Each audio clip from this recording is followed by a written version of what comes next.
Tree Country 1330 WTRE. It's 8:30 on this Thursday morning. We've got the Greensburg Fire Chief with us. Good morning. Morning. How are you? I'm good. How about you? Wonderful. You've had an exciting morning already. It has. We started out early. So the gas leak at Broadway and Walnut has been turned over to Centerpoint.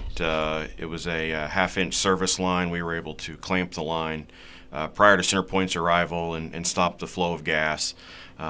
Two homes, one home was evacuated and two homes were ventilated just out of sheer precaution and a little bit elevated gas levels, more than we would see normally. So we went ahead and did that this morning, and Centerpoint will be repairing the service line. So the road the road is actually open back now, so resume normal traffic, but there will be, as there was earlier, construction in the area for redoing the sidewalks and making those a little bit better. We'll be now adding a little bit more construction and repairing a gas line. Just do it all while it's there, right? Correct. Take advantage. Might as well finish the job. Yep. That's right. You brought a friend with you today. I did. So we have EMA Director Mike Schneider with us. Mike is not brand new to the role, but relatively new to the role now, as he's 2 months in? About almost 2 months. Almost 2 months in, so not that anybody's counting, but want to give him a chance to introduce himself and talk a little bit about what roles of EMA is and where the EMA is going and how the community how the community needs the EMA and how the EMA needs the community. Previously, I did a lot of talking for and with EMA, and obviously in our role, we work hand in hand. So I just wanted to bring the source with us and allow him a chance to introduce himself. That's right. Expose him to the radio world. That's right. Well, good morning. Good morning. So tell us a little bit about you. Tell us about you and your background. All right. Well, I had 22 years as a 911 operator and dispatcher, and served in various roles within that, many in varied capacities within 911. And after that, I had moved into emergency management and had worked previously in Bartholomew County as the deputy director of emergency management over there for a few years. And then that brings me over to here. So I also have, within, like I said, there's all that 911 experience, but I also got extra communications training outside of what would be a 911 role, and also, excuse me, a amateur radio background too. So, oh, well, look at that. Yeah. Yeah, very good. So what brought you to Decatur County? What was the draw to come this direction? Well, I have lived here since about 2007, so I've always been a resident over here since then, and, I love Greensburg. I love the Decatur County area. It's home, and I love the community and love how peaceful things are here, and I just really like being around here. So our community hears the word, I'm going to say word, but it's three initials, EMA, a lot. We use that word in a lot of press releases. Right. We use it with information. Mm-hmm. I don't think everybody really understands what that office is responsible for, other than when there's a big crisis that comes through, right? Right. So what does EMA do? So we are primarily a support agency. We support, obviously, our public safety departments, and we support the community. Now, you don't typically see us that much until, something happens, and it's never usually a good thing. But what we are doing behind the scenes is a lot of planning and evaluating and looking at potential risks and how we could mitigate those risks or even just lessen the impact of the risk, and manage a lot of resources that our public safety departments could utilize. One example just being we have some generators, and if there's a prolonged incident that they're going to need extra power for something, whether it be lighting or anything else, then we can take those generators out there to help power additional things. We also have a mobile command bus, which many people may have seen it possibly out at the fair or some other functions, National Night Out. We have that as a resource too to help facilitate communications and other operations at an incident should it be needed. So yeah, that's a lot of what we do and what we work on. All right. So when we talk about things that we're going to see EMA at, let's talk about some of those, I guess, more disastrous type of things that we may see EMA have to be out for. So one of the most common things that here we would have would be severe weather incidents. Obviously, if there's a severe weather incident where there's a significant amount of damage, you're going to see us out there assisting the public safety response and recovery missions, and you'll see us out there conducting damage assessments, trying to tabulate all this information so that when we move into that recovery process, we've got data to work with and try and get assistance out here for the people and the funding. Sheltering, that is a big thing that we are currently working on and in the middle of.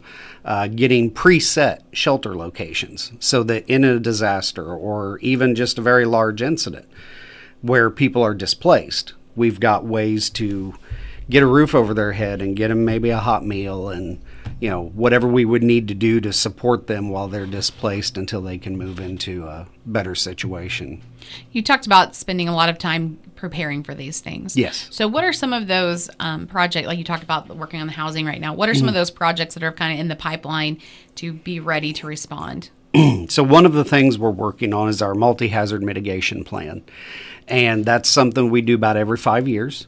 And it's where we bring in a lot of the different towns and communities, representations, all different facets of public safety. And we take a very close examination of what threats may be, whether it be man-made disasters, natural disasters, anything in the whole gambit. There's a lot of things we look at, and we try to figure out, well, where are we at in this? How would we respond to this, and what are the things that we need to improve at or things we need to look at? So our multi-hazard mitigation plan, that is one of our federal requirements too. We work on projects of a federal and state homeland security nature. And that is one of the projects we are in the middle of. Here in September, we're going to have another meeting with that, and we'll be looking at those types of things. So a lot of your time is spent preparing for what could happen. Yes. Plan for the worst, hope for the best. That's right. Well, as you came into your role, you came in during fair. Yes. So it threw you right into the fair. Right. And then we had the excessive heat that took place. So how has it been just coming into the community, coming into those bigger events? You had National Night Out as well. So you've had a lot of exposure in a very short amount of time. Right. And, the fair I started, my first day was the Monday before the fair started. So I had just a few days, and it was a little bit rushed to try and grab a lot of information in a short amount of time. And my main function there is to keep an eye on the weather situation, looking at that type of impact that could come through. There's rides going and, could put people in some danger if we had a severe storm come through in the middle of that. So my primary focus started looking at weather conditions, who I would need to contact, getting all that data pulled together, and then also talking to our friends in the fire service and looking at what they're doing at the events and other situations and how just everything's laid out. Luckily, being a resident here for a good number of years, I kind of know a lot of the players in here and know a lot of the different facets that go into that. So it was good. It was good. And next year I'll have much more time to get better prepared for that. A little more preparation. Yeah. As you look to the future of the EMA office, what are things that you want to do or change or add to that office? So I'm starting to, now that I feel like I've got a pretty solid picture of where we're at, we're in that stage where as we go through this like multi-hazard mitigation plan, that's going to shine more light on things and really just being receptive to what I hear the community talk about and our other partners in public safety and our other stakeholders, what are things that they're hearing about. So as far as hardcore plans of anything, I know the sheltering is a primary factor. It is absolutely one of my big projects that's absolutely, and we've almost got that worked out. We're still got a little bit to go on it yet, but we have at least got a very good start on that in the short amount of time I've been here. So planning takes a long time. There's a lot of stuff to talk about and a lot of stuff to go over. So we're still going through that process, looking at all the resources that we do have. Every day I discover something new. So looking at how we can best utilize that and what we don't have that we may need to get a hold of so that we can have those things. And really just take what we've got and keep us moving forward. So very good. So as you've come into this role, you obviously have to start working with different public safety officials and all of that. How has that transition been for you? It's been very good. There is a great group of people here to work with. Everyone's been very helpful and very receptive to, hey, give us a call, sit down. I've just sat down and chatted with some of them that, some of them I've known for a long time. Some of them are new faces, but everybody has been super supportive. Very good. You guys still have the CERT team in place at the EMA office? It is there. We are looking at that and going to see what we can do to revive that a little bit maybe and go forward with it, what that's going to look like here. Obviously, we need to also enhance their training as well. And some of the training they have had, that has changed with time. So we want to look at what type of training we can get for them so that they can be the best resource they can be. All right, very good. Well, Fire Chief Nick Stormerin, you work very closely with EMA, especially the weather and that kind of thing. Kind of talk about that relationship between the fire department and the EMA office. Sure. It's definitely a relationship that, moves back and forth. We can't do our job to our fullest ability without their resources and technical abilities, as well as administrative abilities as it comes to grants and things like that. And they can't necessarily get all their deliverables out into where it is without the help of the fire department or EMS or police department and things like that. And usually when we look at that, it's really that public safety. We've tried in the county to really have a unified approach to that, and as it responds to, missing persons, the Skybird incident, all of that, police, fire, county sheriff, EMS, all come together and all know each other's roles, but we also try to, help each other in command and making phone calls and getting things done, and EMA has always been a part of that.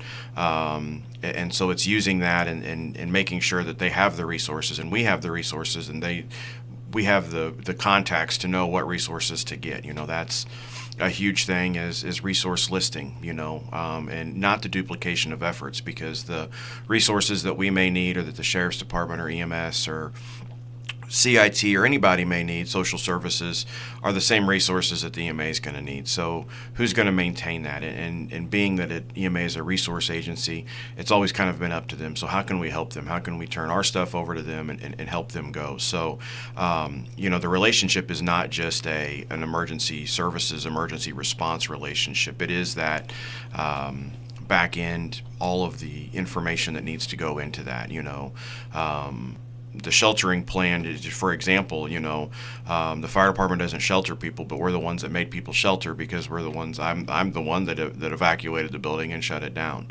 So our decisions and our what we do directly affects multiple other people.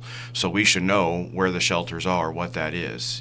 As that goes as a incident commander, the assistant chiefs and officers and myself, when we make the decision to, hey, we need to do this for the safety. What does that spiral into? Where does that go? It's easy to say this building is closed. It's not as easy to say, where are you going to put 50 people that don't have homes now that you've taken them out for an undetermined amount of time, or in natural disasters, people standing outside of a destroyed home. Well, you can't stay here. It's not safe. It's not, people would stay in their vehicles, stay in their tents, but it's not safe. So where do we go? And so always having plans always makes things easier. You automatically, you're going to go here versus, okay, now we got to find a place for these people and things like that. And so, incidents like that highlight the working nature of what we do. Mapping, anything for natural disasters and all that, that all comes through EMA. All of our requests for resources officially come through EMA. So it's definitely one of those things where we really can't do our job without that office, as well as, we help make that office, do their job well as well. And so it is that relationship of that, a lot of our public warning and sirens and so weather warnings and things like that, looking at kind of consolidating that from the way it has been of the city sets this off and then somebody else sets this off, and like, let's get everybody on one page, and let's try to eliminate some of this human contact and human potential for human error, to better the safety and better the preparation and the knowledge of the residents and citizens of Greensburg. It's really looking at unifying a lot more than what it used to be. Yeah, for sure. And it was always, and it's, in the 5 years I've been here, it's been very unified, and it's gotten stronger, absolutely. And, I think we're more public, we're more visual about that unification than it has been in the past. So I think it does seem like, it's more or better. And I would say that, we are working in that way, but at the same time, it's always been that way. We're just a little bit more upfront about it. Now, I know we haven't seen you since National Night Out, so Right. That was a great night. Yeah, great night. Good time had by all. We served probably around 800 meals or so. I heard your cooking was delicious. Yes. Well, we're 5-6 years, and so we're like 6-0 for that. So that's good. We had beautiful weather. We couldn't ask for better August weather. Even maybe a little cool for August, which well needed. Great. We had, I think we had around right at 30 or just over 30 booths of human service agencies that provide something and things like that. Great interaction for that. And so all in all, a very good success, a very good night where the public can intermingle with the emergency response agencies. We had the Sheriff's Department, CIT, State Police Helicopter, one of our aeromedical partners, Lifeline out of IU Hospital. EMA, Fire Department, Police Department, our local wrecker service, volunteer fire, and all of our human service agencies that provide some type of either counseling, substance abuse support, domestic violence, shelters, all of those, represented well, and, giving a time to sell themselves, so to speak, to people who don't maybe know or need to know where to get help and don't know where to turn. That is a great community resource. If no more than a free meal and maybe getting some information to better their own life somehow, or a loved one's life, then it's well deserved. Whether we have 5 people show up or we have 500 people show up. Yep, it only needs one person, needs one resource to be found. Right. So, you guys did the mock crash that night, and I think We did. that really brings together for the community how all the different agencies work together, because it takes everybody. For sure. And we did modify it on purpose and not involve the coroner's office. We had just had a very tragic fatality on the heels of National Night Out, and to respect that and things like that. It's not necessarily to do that, but it is also a very moving part of that, because it brings it full circle. And that's one thing that we usually put out road closings on through emergency management, and that gives everybody that something bad happened, and when anytime you get a road closing, it's never really a good thing, especially when they come out like that. So to that point, yeah, it shows that unification. It shows from fire to EMS to police. It shows the dangers of what can happen, and the implements and the processes and procedures that have to happen because of that. And so, those mock crashes are more than just showing how the fire department can extricate, or how how the emergency medical services take somebody out of a car, or how the police investigate it or do a DUI investigation. It really shows the life-changing impact that distracted driving can have. Drunk drivers are still an issue, but distracted driving is a bigger issue. Whether it's phones, just not paying attention. I think a lot of times you just, you do see attention spans are shorter, and you see people that disassociate while driving and things like that, and bad things happen at that time. And so hopefully it's, a little bit of a gut check, and not necessarily a bad way, but a a safe and controlled gut check of this is what can happen. Please be careful. We don't want to, do that, have to use those type of things on you or for you or your loved ones. And so, it's very impactful. And I, narrating some and then watching the crowd, it was a long event. And I was amazed how many people actually stayed for the whole thing. Previously, it's they come check it out and then kind of wander back around. We held a majority of the audience that whole entire time, and I think that speaks to the captivity of that and the processes and the procedures in place that have to do that. People like to see cars get cut up, but it's different when you're taking people out of those cars after you cut them up. So yeah, very impactful, and trying to send again those safe messages of hey, please, if you are distracted or you are just not feeling it, take a break, don't drive, do something to get your attention back, because it does take a blink of an eye to change somebody's life or your life. Making smart decisions, right? For sure. Yes. So when say we do have an accident that comes up, there's a road closure that goes out, how is EMA going to be able to spread that news to everybody? So we are able to utilize our alert and warning system, which is the Code Red that we have encouraged many people to sign up for. And I can log into that and get that message out through that avenue. And then we can get that to people's cell phones, as texts, emails, whatever it is that they have particularly signed up for, and get that information broadcast out there so that we can help them avoid and get away from any further complications that might slow their day down or complicate, even the scene response for our public safety units that are out there. If we can keep a lot of that traffic and a lot of the extra headache away from them, then it's going to benefit everyone in the long run. So. It will. If someone would like to get registered for Code Red, how do they go about doing that? So if you go to I really tested in this. I started to reach for my phone, and then I remembered. I was like, no, on the our website, which is on decaturcounty.in.gov, go to the EMA page, and down to the bottom is a link to go out to Code Red where you can sign up for those.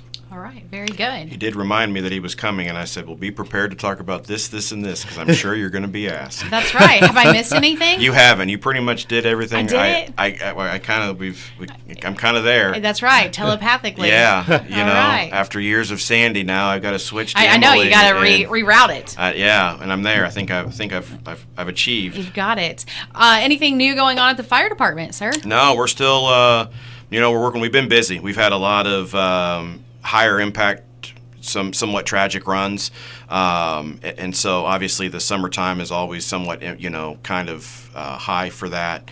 The city just approved the purchase of a new rescue apparatus for us, so we have a new ladder truck and a new rescue truck on order, which both trucks are, due to really be the current ones that we have are due to be replaced or upgraded, and so those are our two major frontline trucks that we use in the city all the time, and using in pretty much the majority of the community all the time, even the county. And so the guys are excited about that. Looking forward again. Our council and board has shown their commitment to public safety, shown commitment to supporting the fire department. Do we know delivery of? Making sure. So the the aerial always is a sore spot for me because that was the one that was supposed to be here in May of 25, and I was just actually emailed the other day and said it'll be here in February of 27 instead of September of 27. So that's a little progress. Right, I am now celebrating that because obviously something's better than nothing. And then we've been quoted about 2 years on the rescue truck, so about 655 days was the from the day of the contract signing. So there's a good chance that both trucks will be here around the same time. Both probably by the middle of 2027 we'll have both of them. So Unfortunately, we can't do anything about that. We're at the control and the mercy of them. The nice thing is that the money is not due until the trucks are delivered. So there's not people like, oh, you just give away. No, nothing has changed. Has changed There's no hands. exchange. So we did put a down payment on the aerial truck that makes interest. So we're actually helping offset the cost of that by the interest that it compounds every day. So very good. I would say why smart financial decisions, making sure that we get something out of that deal for that. But if the trucks were to not appear or whatever, it's no harm and no foul. So a little bit of security in that way. But no, we just did our 11-month walkthrough on the station to fix any little bugs.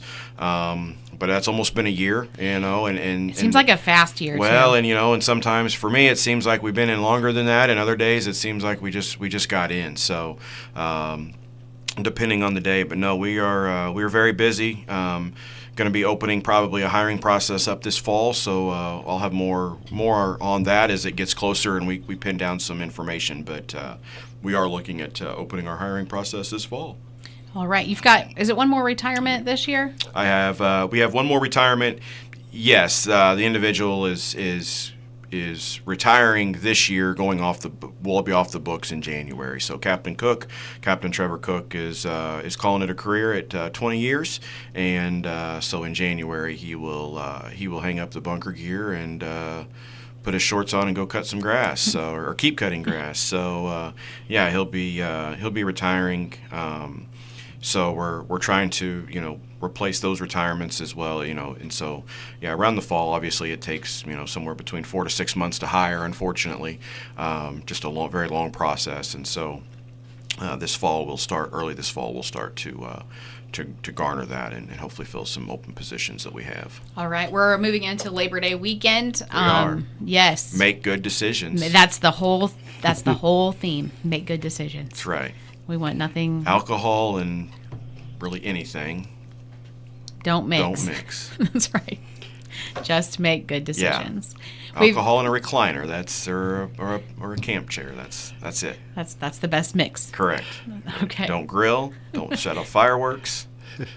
If you have fireworks, make sure they're cool and don't just put them in your trash can. Trash cans are plastic. They can burn. And shoot them off in the correct manner. Correct. And not in the middle of the street. That is actually illegal, but yes. Use them as manufacturers suggested. Okay. Grill. Never be too safe. That's right. Grill safely. Yes, and do not put your hot ashes and charcoal in the trash can. No. You cannot reinforce that enough, can you? No, I cannot. Just do the not amount do of fires that happen because of that. Luckily not locally, but yes. It can happen. Yes. It has been. It's been a busy time, and some fatalities and things of that nature. It has. Public safety has, and just been taxed. And I know we talk about mental health a lot, but right. You continue to make sure those services are offered. Absolutely. Our county CIT has branched off into that. There's public safety officials that are on suicide and fatality overdose. We work with those human service agencies, committees, and we work with those human service agencies through multiple ways. The ones that come out to National Night Out, we have those contacts. Obviously, it's a very deep passion of mine that I still continue to pursue through education and things like that. So, and some of it doesn't necessarily need a mental health intervention, but at the same time, we do realize that our units are taxed. They have had a very traumatic experiences, very, just traumatic time. And the best thing right now is that just decompression and finding something you enjoy doing is the most important thing. And I think that's, even for a lot of people in a small community, everybody's touched by something that happens. It seems like every, tragic death or, every death period, and all death is tragic, but some that are under very tragic circumstances, everybody knows or everybody is connected to somebody in that fashion. And I think that, while I focus on public safety mental health, we also have community mental health discussions, and this is definitely a time, and it has been a time in Decatur County that people need to make sure that they do have plans, that they do have people to talk to, that they do know where resources for, free or low or sliding scale, whatever the case may be, are available, and put a pitch out to the community health clinic that, to help find some of those resources, that know where those resources are at. And I get to turn the tide here a little bit. I know. Look at you go. Yeah. And, but I think that while it's well utilized, it's also underutilized. It probably. Sure is. It absolutely is.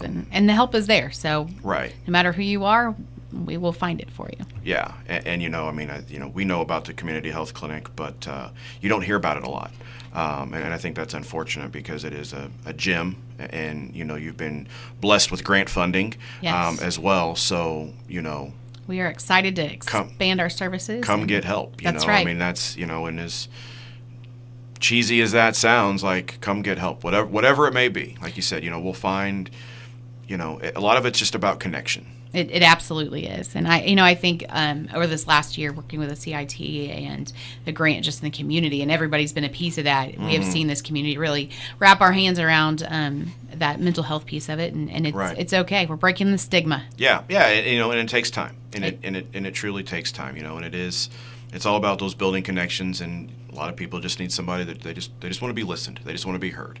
And, being able to have those individuals that can do that, or finding those individuals that can do that, and, is just truly imperative, especially as we in this county go through a rough patch. Yep, absolutely. Well, guys, thank you both for being in this morning. You bet. Sharing all of your knowledge. We look forward to continuing to work with you, and we're always here if you need us. So. All right. Well, thank you. All right, it's 9:02 on Tree Country 1330.